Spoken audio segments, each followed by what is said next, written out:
Hey guys, ಎಲ್ಲರಿಗೂ ನಮಸ್ಕಾರ. ಇವತ್ತಿನ ಒಂದು ವಿಡಿಯೋದಲ್ಲಿ ತುಂಬಾ ವಿದ್ಯಾರ್ಥಿಗಳು ಕೇಳ್ತಿರುವಂತ ಒಂದು ಕ್ವಶನ್ ಏನಪ್ಪಾ ಅಂದ್ರೆ, ಸೆಕೆಂಡ್ PUC ನ ಒಂದು ರಿಸಲ್ಟ್ ಬಂದಿದೆ ಬ್ರೋ. ಬಟ್ ಆದ್ರೆ ಆ ಒಂದು ರಿಸಲ್ಟ್ ನಂಬರ್ಸ್ ಅಲ್ಲಿ ಏನಿದೆ ನೋಡಿ, 14 ಅಥವಾ 15 ತಗೊಂಡಿದ್ದೀನಿ ಒಂದು ಸಬ್ಜೆಕ್ಟ್ ಅಲ್ಲಿ. NC ಅಂತ ಬಂದಿದೆ ಬ್ರೋ. ಅದು ಫೇಲೋ ಪಾಸೋ ಗೊತ್ತಾಗ್ತಿಲ್ಲ. ವೆಬ್ಸೈಟ್ ನೋಡಿದ್ರೆ ಕಂಪ್ಲೀಟ್ ಆಗಿ ಗ್ರೀನ್ ಅಲ್ಲಿ ಇದೆ. ನನಗೆ ಗೊತ್ತಾಗ್ತಿಲ್ಲ ಬ್ರೋ, ಏನ್ ಮಾಡಬೇಕು ಅಂತ ಹೇಳ್ಬಿಟ್ಟು ತುಂಬಾ ಜನ ಕೇಳ್ತೀರಾ. ಇವತ್ತಿನ ಒಂದು ವಿಡಿಯೋದಲ್ಲಿ NC ಅಂದ್ರೆ ಏನು, ಏನಕ್ಕೆ ಬಂದಿದೆ, ಮತ್ತೆ ಎಕ್ಸಾಮ್ ಬರೀಬೇಕಾ ಅಂತ ಹೇಳ್ಬಿಟ್ಟು ತಿಳಿಸ್ಕೊಡ್ತೀನಿ. ಭಯ ಪಡುವಂತ ಒಂದು ಅವಶ್ಯಕತೆ ಇಲ್ಲ. ಚಾನಲ್ಗೆ ಸಬ್ಸ್ಕ್ರೈಬ್ ಮಾಡ್ಕೊಂಡು ಬೆಲ್ ಐಕಾನ್ ಕ್ಲಿಕ್ ಮಾಡೋದು ಮರಿಬೇಡಿ. ಬನ್ನಿ ವಿಡಿಯೋನ ಸ್ಟಾರ್ಟ್ ಮಾಡೋಣ. ಸೊ ಮೊದಲನೇದಾಗಿ NC ಅಂದ್ರೆ ಏನು? NC ಅಂದ್ರೆ ನಾಟ್ ಕಂಪ್ಲೀಟೆಡ್ ಅಂತ ಹೇಳಿ ಅರ್ಥ.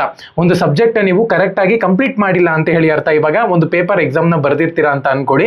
ಆ ಒಂದು ಪೇಪರ್ ನಲ್ಲಿ ಕರೆಕ್ಟ್ ಆಗಿ ಮಾರ್ಕ್ಸ್ ಅವ್ರು ಹೇಳಿರುವಂತ ಒಂದು ಮಾರ್ಕ್ಸ್ ನ ಸ್ಕೋರ್ ಮಾಡಿರಲ್ಲ. ಇವಾಗ 28 ಪಾಸಿಂಗ್ ಇತ್ತು ಅಂದ್ರೆ 28 ನೀವು ಸ್ಕೋರಿಂಗ್ ಮಾಡಿರಲ್ಲ ಅಂತ ಹೇಳಿ ಅರ್ಥ. ಅದನ್ನ ನಾಟ್ ಕಂಪ್ಲೀಟೆಡ್ ಅಂತ ಹೇಳಿ ಬರುತ್ತೆ. ಇಲ್ಲ ಅಂದ್ರೆ ನೀವು ಅಬ್ಸೆಂಟ್ ಆಗಿದ್ದೀರಾ ಅಂದ್ರೆ ಆ ಒಂದು ಸಬ್ಜೆಕ್ಟ್ಗೆ, ಅಥವಾ ಪೇಪರ್ ನಲ್ಲಿ ರಿಜಿಸ್ಟರ್ ನಂಬರ್ ಏನಾರ ತಪ್ಪು ಬರ್ತಿದ್ದೀರಾ ಅಂದ್ರೆ ಅಲ್ಲಿ ನಿಮ್ಗೆ NC ಅಂತ ಬರುತ್ತೆ. ಅದನ್ನ ನಾಟ್ ಕಂಪ್ಲೀಟೆಡ್ ಅಂತ ಹೇಳಿ ಅರ್ಥ.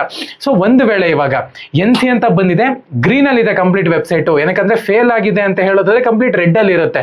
ಗ್ರೀನ್ ಅಲ್ಲಿ ಇದೆ, ಇವಾಗ ನಾನು ಏನ್ ಮಾಡ್ಬೇಕು ಅಂತ ಹೇಳ್ಬಿಟ್ಟು ತುಂಬಾ ಜನ ಕೇಳ್ತೀರಾ. ಆಕ್ಚುಲ್ ಆಗಿ ಇದು ಕಂಪ್ಲೀಟ್ ಆಗಿ ಪಾಸು ಅಲ್ಲ, ಕಂಪ್ಲೀಟ್ ಆಗಿ ಫೇಲು ಅಲ್ಲ, ಬಟ್ ನೀವು ಎಕ್ಸಾಮ್ ಬರೀಬೇಕಾಗತ್ತೆ. ಓಕೆನಾ? ಸೊ ಮೊದಲನೇದಾಗಿ ಇವಾಗ ನಿಮ್ಗೆ ಒಂದು ವೇಳೆ 28 ಪಾಸಿಂಗ್ ಇದೆ ಅಂತ ಅನ್ಕೊಳ್ಳಿ. ಎಕ್ಸಾಂಪಲ್ ಕೊಡ್ತಿದ್ದೀನಿ. ನೀವು 14 ತಗೊಂಡಿದ್ದೀರಾ, NC ಅಂತ ಬಂದಿದೆ, ಬಟ್ ಗ್ರೀನ್ ಕಲರ್ ಇದೆ ಕಂಪ್ಲೀಟ್ ವೆಬ್ಸೈಟ್ ಅಂದ್ರೆ ನೀವು ಫೇಲ್ ಆಗಿದ್ದೀರಾ ಒಂದು ಸಬ್ಜೆಕ್ಟ್ ಅಂತ ಹೇಳಿ ಅರ್ಥ. 6 ಸಬ್ಜೆಕ್ಟ್ ಅಲ್ಲಿ ಒಂದು ಸಬ್ಜೆಕ್ಟ್ಗೆ NC ಅಂತ ಬಂದಿದೆ, ನೀವು ಆ ಒಂದು ಸಬ್ಜೆಕ್ಟ್ ನ ಫೇಲ್ ಆಗಿದ್ದೀರಾ ಅಂತ ಹೇಳಿ ಅರ್ಥ. ಅದನ್ನ NC ಅಂತ ಕರೀತಾರೆ. ಲಾಸ್ಟ್ ಇಯರ್ ಕೂಡ ವಿಡಿಯೋ ಮಾಡಿದ್ದೆ ನಾನು.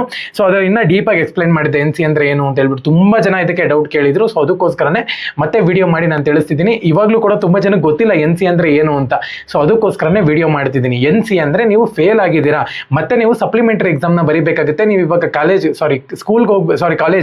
ಕಾಲೇಜ್ಗೆ ಹೋಗ್ಬಿಟ್ಟು ನೀವು NC ಅಂತ ಬಂದಿದೆ, ನೆಕ್ಸ್ಟ್ ಏನ್ ಪ್ರೊಸೀಜರ್ ಇರುತ್ತೆ ಸಪ್ಲಿಮೆಂಟರಿಗೆ ಅಂತ ಹೇಳ್ಬಿಟ್ಟು ನೀವು ಫಸ್ಟ್ ಹೋಗ್ಬಿಟ್ಟು ಕಾಲೇಜ್ಗೆ ಕೇಳಬೇಕಾಗುತ್ತೆ. ಅದಾದ್ಮೇಲೆ ಅವರು ಪ್ರೊಸೀಜರ್ ನ ಹೇಳ್ತಾರೆ. ನೀವು ಹೋಗ್ಬಿಟ್ಟು ಸಪ್ಲಿಮೆಂಟರಿ ಎಕ್ಸಾಮ್ ನ ಬರೀಬೇಕಾಗುತ್ತೆ. ಓಕೆನಾ? NC ಅಂದ್ರೆ ಏನು ಇಲ್ಲ, ನೀವು ಫೇಲ್ ಆಗಿದ್ದೀರಾ ಒಂದು ಸಬ್ಜೆಕ್ಟ್ ಅಂತ ಹೇಳಿ ಅರ್ಥ.